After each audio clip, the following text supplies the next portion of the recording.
What's going on, everybody? David here, back with another video. So we're going to talk about this infrastructure bill. So we'll talk about the infrastructure bill. We're also going to talk about this fourth stimulus check. But first off, you guys can do me a favor. Please hit the like button. It does help with the YouTube algorithm. Also, please subscribe to the channel. Hit that little bell notification. That way you'll get notified anytime we put out a video. Okay, so I want to take a look and a listen to Senator Thune. He is the minority whip in the Senate, and he's going to talk a little bit about this infrastructure bill and what they want to do when it comes to the infrastructure bill, because we know President Biden already, he's put out his proposal. Senator Thune he's not on board with his proposal. He's going to explain to you the reasons why. So we'll take a look and a listen to that, and then we're going to talk about that fourth stimulus check. So here we go. To Republican in the Senate, John Thune. Senator, you just heard my conversation with Secretary Buttigieg. They say they're willing to compromise. How far are you willing to go? How high up in an infrastructure plan, and how are Republicans willing to pay for it? Well, good morning, Chris. There are Republicans who are interested in an infrastructure plan. Infrastructure in the past has always been bipartisan when it's confined to infrastructure. The plan that you heard Secretary Buttigieg talk about is a massive expansion of the government. Only about 6% of the president's proposal actually goes to what the American people, I think everyday Americans, would describe as infrastructure. Okay, so you're going to keep hearing this 6%. Now we don't have a bill yet. We have the proposal from the White House. Now understand, President Biden, he can put out a proposal, but it's up to Congress to actually put this to paper. So he can say, yeah, I want this, I want this, I want this. But Congress they're going to have to sit down and say, okay, this is exactly what's going to be in the bill. So the 6% that he's putting out there, I don't know exactly where he's getting his numbers from, because I've heard 6%, I've heard more than that. So when it comes down to it, this is a talking point. It makes it, oh, well, if it's only 6%, well, why should, and basically what they're doing here is they're looking at the overall cost, and they're saying, okay, well, we're willing to pay 6% of that. So let's say 6%. That's a good number to put out there to the American people. That way, when we say, well, we want $350 billion, which is what he says, $350 billion to pay for it. Oh, that's probably around 6%. So that seems like it should be enough. So that's, I think, where they're getting the numbers. They don't know all the details, because no one knows the details at this point, because it hasn't been, we don't have anything in Congress yet. We just have a proposal. We just have what the president says he wants.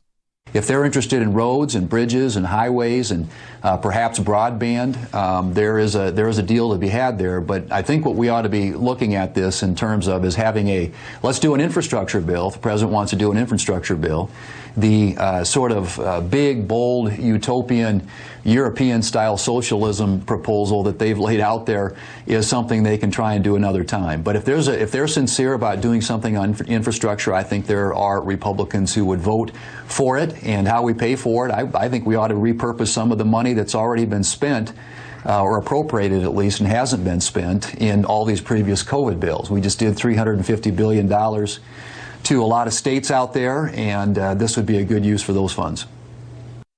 So you hear what he's saying. He wants to take that money, the $350 billion that they allocated for this in this last stimulus package, for state and local funding, and they've always been against sending out money to state and local governments. I don't know why. Some of that money will be going to his state, but for whatever reason, take that money back and then use that money for infrastructure. So basically, the American people are the ones that are going to have to pay for it. It's not going to be corporations. That's his plan. He doesn't want to raise that tax rate, which is, I mean, I don't know why they're holding on to this, because corporations aren't paying 21%. Their effective tax rate is like 4 or 5%. So they're not even paying close to 21%. But for whatever reason, he doesn't want to raise it up to 28% or 25% or anything else. He wants to keep it the same. The American people, you can pay for it, because we're just going to take some money from that old stimulus package that you have to pay for anyway. We'll just take that money, repurpose it, and that's what they'll use for this infrastructure bill.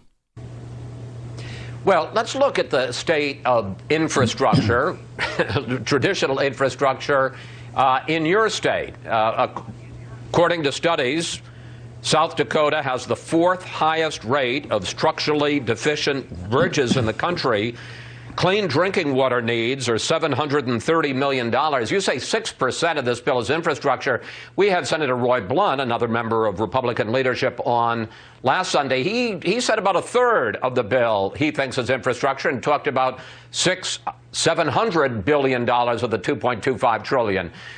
Is there something in that neighborhood or even higher that you would be willing to go for? And why are raising taxes on corporations, why is that just off the table as a way to pay for this?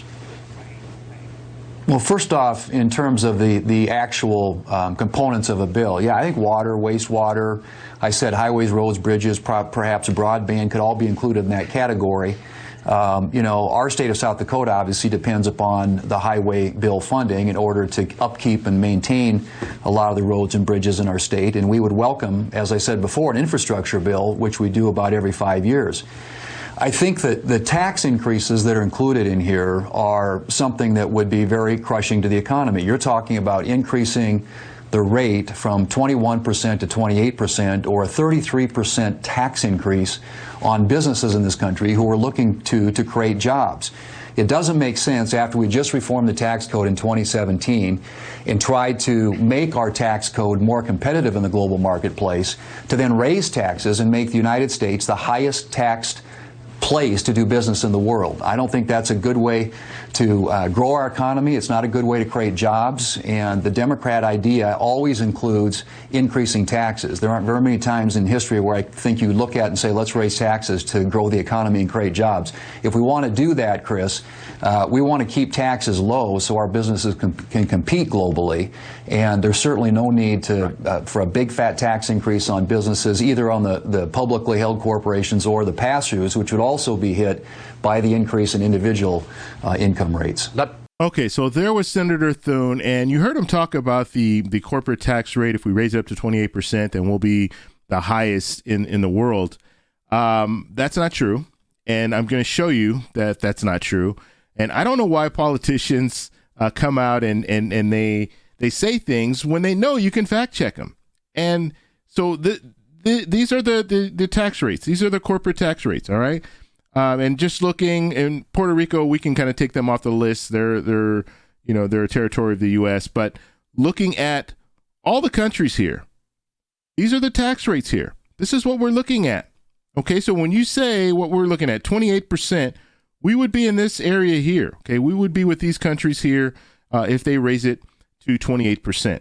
Now, what is really being talked about at this point, because President Biden's already indicated, you know what, I'm willing to, this is open for negotiation. We know that Senator Manchin says that 25% is more where he would want to be when it comes to a corporate tax rate. He doesn't want to go over that. So most likely it's probably going to be 25%. So that's going to put us at the bottom of this list, if anything. But you look at some of these countries like Germany and Mexico and Japan, and so you see some of these countries, and they're up there. They're 30%. Okay, they're not down where you would think, okay, well, this is crazy. We're at 21%. We're at 21%. We're not even on this list. And so raising it to invest back in our country is the right move, because you have to understand infrastructure. We need infrastructure. And so we need this bill. And do we want to have it pay for itself, or do we want to have to pay for it for years and years to come? So that's the question. And when you're looking at this, and one thing that sticks out to me, they spelled Columbia wrong. I don't know why they do that all the time. It's an O, not a U.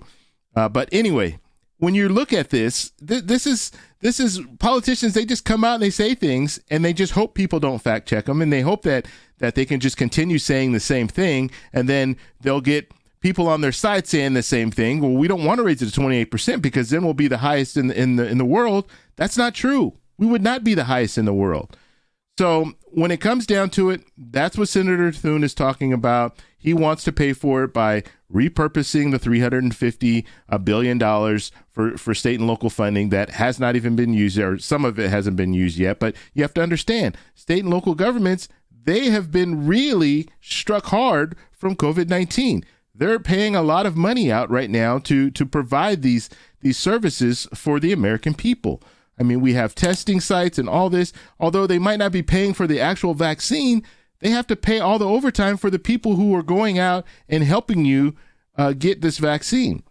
And so when it comes down to it, they need that money.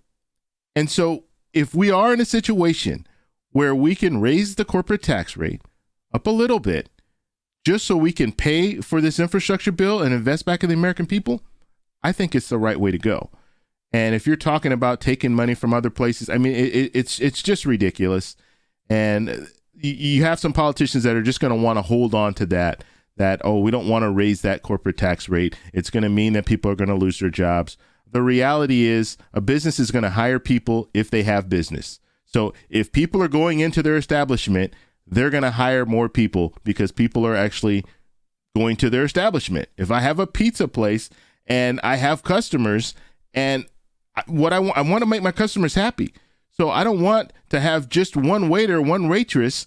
If I have a bunch of people coming in, if I have more and more people coming in, I'm going to hire more and more people because I don't want those customers to have a bad experience.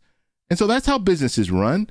They don't say, oh, well, you know what? I got this corporate tax rate decrease, so now I'm going to hire more people. No, they're not going to do that. They might invest more in automation, but they're not going to invest more in employees unless they have the business to support it.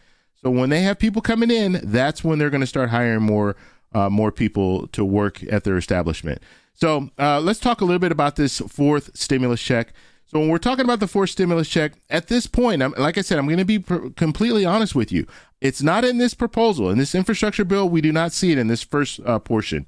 Now, there will be a second portion of an infrastructure bill. It could potentially be there, but realistically, it's probably not going to be on there either. If we're looking at a fourth stimulus check, it's probably going to be later this year. So we're talking October or November this year.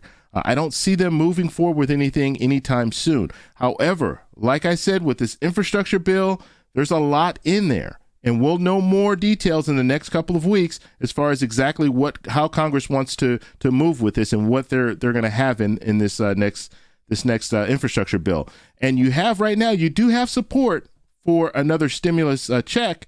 You have about 70 lawmakers right now that are on board for another stimulus check, but you need more. You need a lot more than 70. So this is going to be something that they're going to debate, but at this point, I can't see it being in this infrastructure bill. I would hope that it would be in this infrastructure bill, but I just can't see it realistically being there. So this is something we're going to follow. So make sure you subscribe to the channel, hit that little bell notification.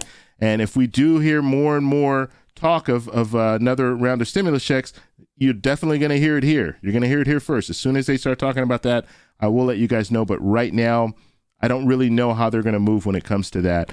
But like I said, this infrastructure bill is very, very important, and it will have things in there for the American people. And so you might have some different benefits that you weren't even thinking about you might have in this next infrastructure bill.